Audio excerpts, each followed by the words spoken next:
Guys, read two chapters of this book that we're reading because I have to catch Lily, the ever popular, unpopular cat. Got me in the leg really good. Before I take the kitten out to her final resting place. And Ling Ling, master of annoyance, is not happy because she's incarcerated. But she's going to be incarcerated for a while. She's got upper respiratory infection. And I won't be getting any kind of medication until next week. The neighbor wants to get me new shoes because I have a heel spur. But to me, it is more important to get amoxicillin and warmer. I need flea stuff too, but I'm hoping I do well on TikTok tonight. But first, I have to lay to rest the beautiful calico kitten. No, get your hand out of there. Get your hand out. Okay. This is Carnival, Candlelight Carnival by Mary Hope Osborne. She wrote the Treehouse series. Chapter 3. The Grand Lady of the Lagoon. Please, do not help. I don't need your help, thank you. The gondola glided toward... If you want to see gondolas, play Assassin's Creed 1 and 2. It's mostly in Venice. And Florence. Excuse me. Gondolas are in Venice. Gondola glided toward a landing, the edge of the canal. As the gondola tied up the boat, gondolier, I should say, he's the guy who drove it. The water was slushing from the canal onto the wide sidewalk filled with Carnival goers. The gondola reached a gloved hand toward Annie and helped her out of the boat. He then held out his hand to Jack. When Jack grabbed it, he was surprised that the gondola's hand felt small under the white glove like a kid's hand. As soon as Jack had stepped out of the boat, the gondola tied the rope, pushed off from the landing, and began rowing away. "Bye, thanks," cried Annie. The two strangers in the white bird mask waved.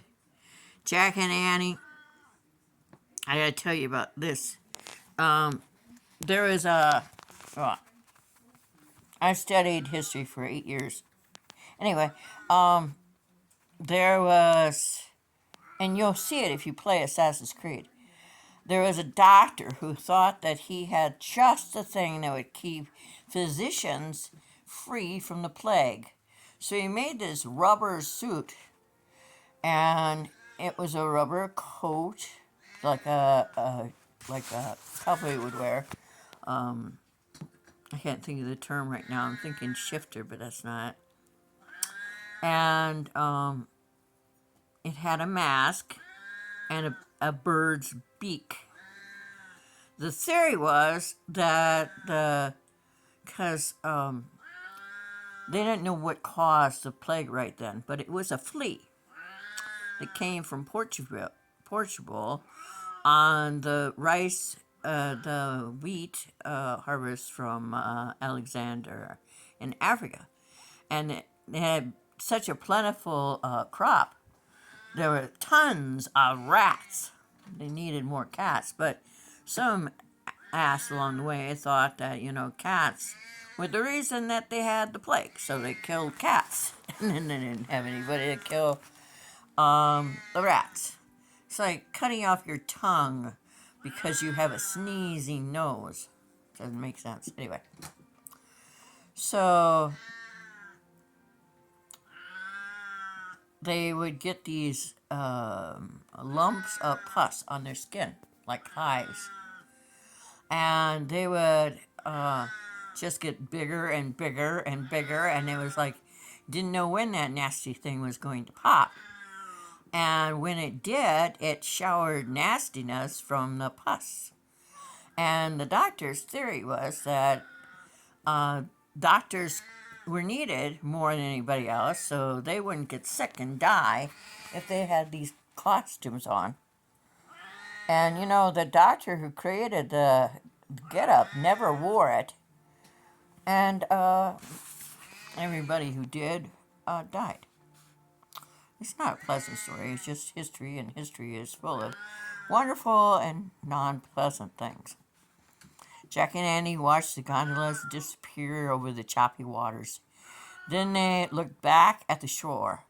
The Carnival crowd was parading up the down the wide walkway along the canal. Hey, look, said Annie. There's a bunch of people dressed like us.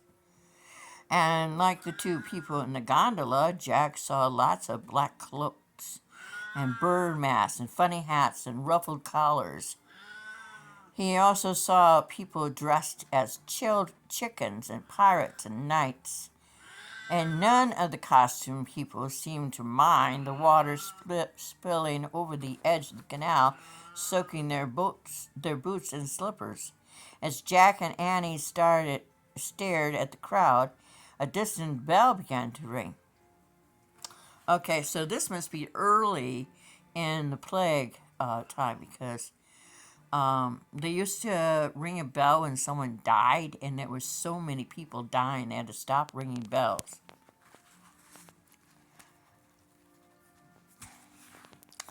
As Jack and Annie stared at the crowd, a distant bell began to ring.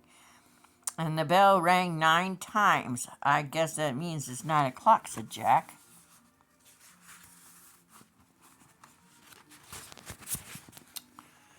Just then, another bell began to chime. Jack counted again. This time, 10 chimes rang out. 10, said Jack, puzzled. So what time is it? 9 o'clock or 10 o'clock? Don't worry about that now, said Annie. Think I see the grand lady of the lagoon. Where? Said Jack. Annie pointed to a tall woman at the edge of the parade. She was wearing a black mask. She wore piles of jewelry, a white wig, and a wide hoop skirt. Jack and Annie moved toward the lady. Excuse me, said Annie. Hi. The lady looked at Annie. Hello, she said in a deep man's voice. Whoa, said Jack, stepping back. Annie laughed. You're a man, she said. Of course, said the man. But for Carnival, I'm a beautiful lady, no? We're looking for someone called the Grand Lady of, started Annie. But before she could finish, a giant chicken grabbed the man's hand and pulled him away into the crowd. Oh, brother, said Jack, looking around. Lots of people were dressed as grand ladies. How are we supposed to know who to visit? Maybe it's time to use one of Catherine's and Teddy's rhymes, said Annie. No, we should save our rhymes, said Jack. Then let's just skip visiting the Grand Lady of the Lagoon for now, said Annie. What's the next thing Merlin tells us to do? Jack looked at Merlin's directions and read aloud. To find out where you need to go, seek out a painter named Tai Polo. Good, that's clear, said Jack. Let's see if Tai Polo is in our research book. As the noisy crowd celebrated around them, Jack pulled out the book. Owie, owie, owie, that hurts. Stop that. That's not here. He stood near the lantern and looked at the index. Here, he says, said Jack. He turned to the right page and read. Owie, owie, owie, stop that, stop that, stop that. Taipelo says T.F.O. was one of the greatest painters in Venice in the 1700s. He painted bright beautiful oil paintings for palaces and villas. If the guy's so famous, people must know where he lives, said Annie. Excuse me, she called to a clown walking by. You tell us where the painter Tiepolo lives? Near the church of San Felice, said the clown. Thanks, said Annie. But you won't find him at home now, the clown called over his shoulder. He's in Milan painting. Where's that? shouted Jack. Over a day's ride on horseback, said the clown. Then he disappeared into the crowd. Said Annie. Do you think Merlin wants us to go to Milan? We don't have time, said Jack. I think we have to skip Toledo, too. Yeah, said Annie. Hey, maybe we should just skip all the stuff and try to find the ruler of the seas on our own. Our letter says he's the only one who can help us save the Grand Lady. I don't know, said Jack. In his letter, Merlin tells us to be patient. But Annie was already calling to a pirate smith passing by. Sir, do you know where we can find the ruler of the sea? What? Shouted the pirate. The ruler. Do you know where he lives? Yelled Annie. In the palace on St. Mark's Street, said the pirate. What's that? Annie said. But the pirate had disappeared into the crowd. I'll look up the St. Mark's Square, said Jack. He turned the page of their book until he came to a map of Venice. Oh, cool, he said. Jack loved maps. Okay, let's see, said Jack. Here we are.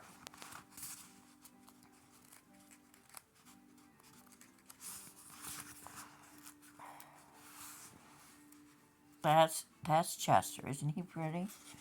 And that kitty over there, the big orange one, that's Tommy. And Molly's up there. Molly doesn't feel good either. Oh, she must be sleeping. That's good. Pointed to the walkway along the canal on the map. And we want to go to St. Mark's Square. He pointed to another place on the map. It's really close. Yeah? And it looks like everyone else is headed there too, said Annie. Come on. So if we go this way, said Jack, and trace their route with his finger. Come on, Jack, said Annie. Jack looked up from the map. Annie was already walking with the crowd.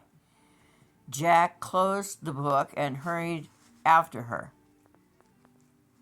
Soon they came to a huge open square. Wow, Jack said breathlessly.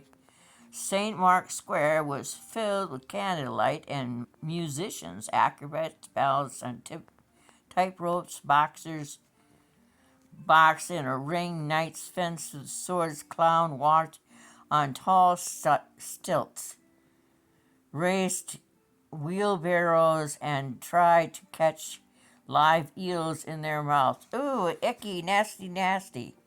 All around the square were candlelight buildings. Venice is beautiful, said Annie.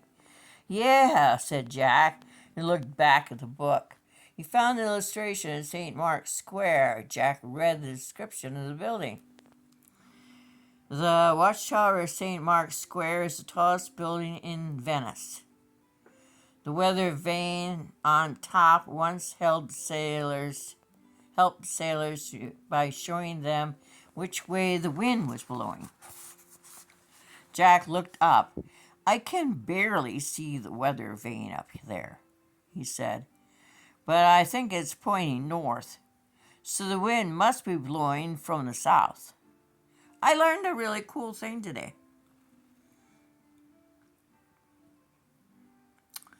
If you think of the word we, and the W is first, and the E is second.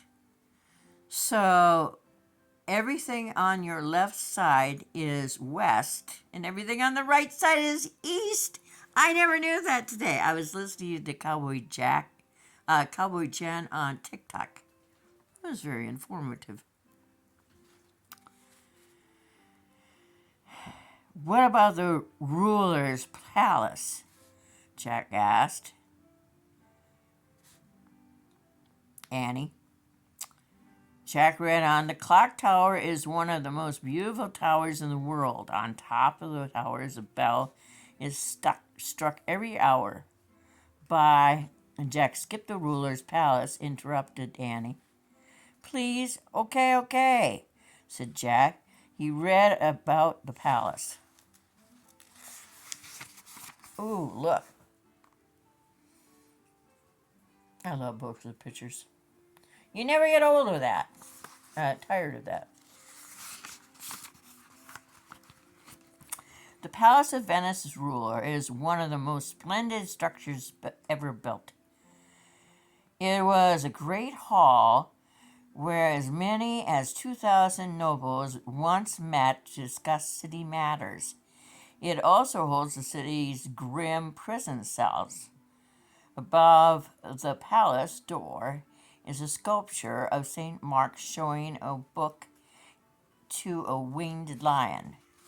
There's the palace door, said Annie. Jack looked up, and from the map, Annie was heading toward a huge door with the sculpture on a winged lion above it. Jack closed the book and hurried to catch up to her. A guide was standing by the palace door, and the guide wore a uniform and held a rifle. Wait, Jack whispered. Is he a real guard, or is that just a costume? I'll find out, said Annie. She walked over to the guard. Excuse me, sir. Is the ruler of Venice inside the palace now? Begone, clown, the guard said gruffly. But it's important, said Annie. We need to talk to him about something. I said begone, the guard growled. I'm tired of clowns wasting my time. She's not really a clown, said Jack, coming forward. We're on a mission. We go, both of you, or else, roared the guard. He held up his rifle. He's definitely not wearing a costume, said Jack. Okay, sorry, said Jack. He and Annie moved away from the palace entrance. What a grouchy guy, said Annie. He'll never let us in, said Jack. Maybe it's time to use one of Teddy and Kathleen's rhymes, said Annie. Maybe we should turn into ducks. The guard wouldn't mind a couple of ducks. No, said Jack. We have to save our rhymes. Well, how will we go inside, said Annie. Patience, says Jack. Remember. Oh, that's a long chapter. But then I did talk. Before he could finish, Annie broke in. Hey, look. 2 clowns on stilts were dancing around the guard. One grabbed the guard's rifle and tossed to the other. Hey, the guard yelled. Give that back. Now's our chance, said Annie. Quick. Okay, this is the 1700s. There weren't rifles. People didn't have rifles. They fought with swords. If they did have a rifle, they were muskets. It were very hard to find a rifle, I believe, in Italy then. And we're going to look it up, too. Oh, no. Oh, man, said Jack, while the guard chased after the clowns on stilts. Jack rushed to the doorway in the palace and slipped inside too. That's chapter 3.